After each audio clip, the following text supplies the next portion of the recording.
Hi, my name is Phoebe Okowa and I'm Professor of Public International Law at Queen Mary, University of London, and a member of the United Nations International Law Commission.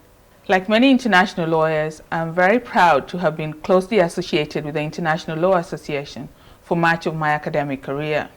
It's therefore a matter of huge regret that I was not able to join in the 150th anniversary celebrations in Paris in person, but I send warm greetings from Nairobi and wish you all every success. Let me also extend my gratitude to Professor Pierre Dejean and the entire organizing team for the invitation to contribute to the panel on due diligence.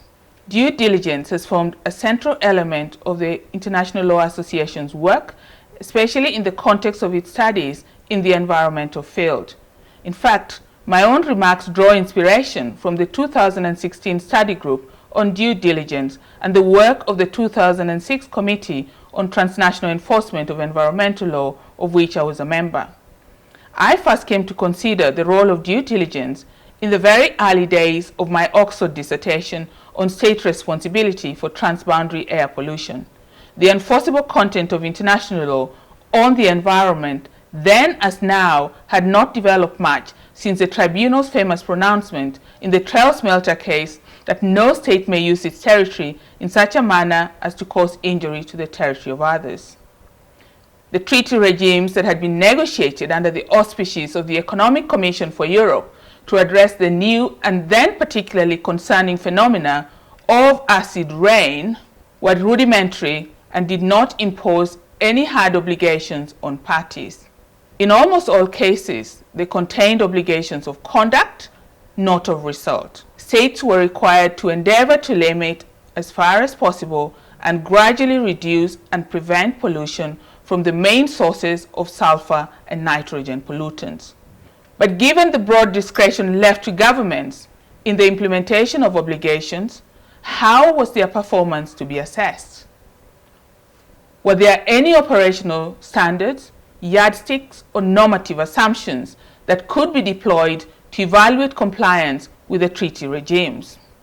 It had increasingly been accepted in state practice and in the literature that due diligence provided an appropriate standard for evaluating governmental conduct in these situations. That treaties had to be interpreted in light of emergent standards of conduct in the international community. But what exactly were these standards, and where were they to be found? First, international environmental law has always had to strike a balance between the demands of economic development and the need to protect the environment. That measures need not be absolute, but should be integrated into the developmental process, in each case taking into account the resources at the disposal of the particular state.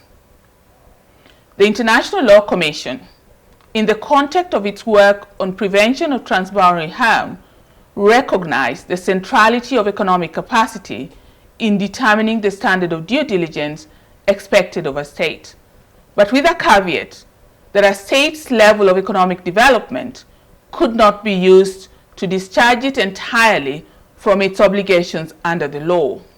The second key observable element was that due diligence was a variable concept.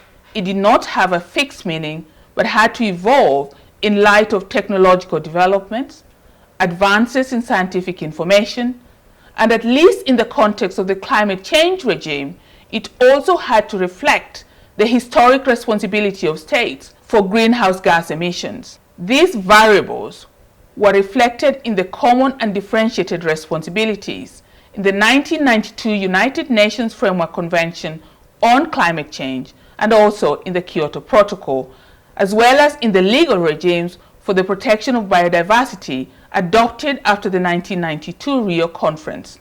In its seabed mining advisory opinion, the International Tribunal for the Law of the Sea emphasized the evolving nature of due diligence, noting that due diligence operated on a continuum, and that what may be considered diligent at a particular time may cease to be so in light of new scientific or technological knowledge. The third observable element is that due diligence had to reflect the level of risk and the seriousness of harm anticipated in the absence of diligence. Here I note that in one of the earliest instances of due diligence, the Alabama claims, the tribunal noted that due diligence had to be in direct proportion to the risk to be averted.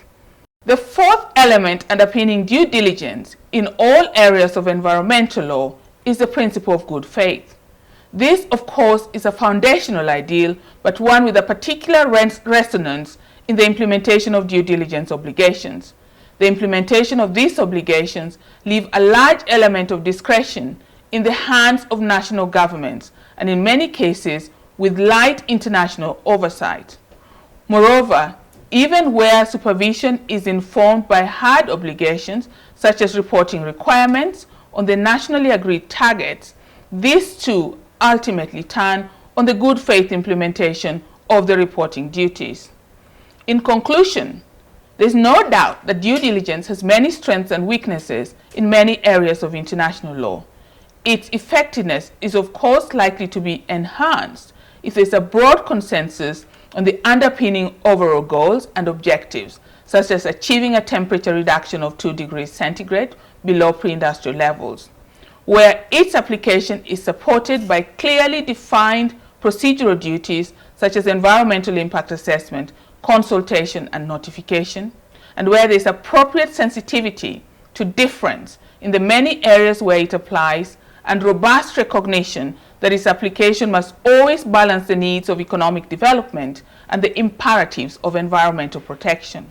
The tortured glacial pace of progress in the climate change regime is the clearest indication that the application of due diligence is still very much a work in need of refinement, but it remains the most flexible and adaptable instrument in the toolbox for the challenges that we currently face.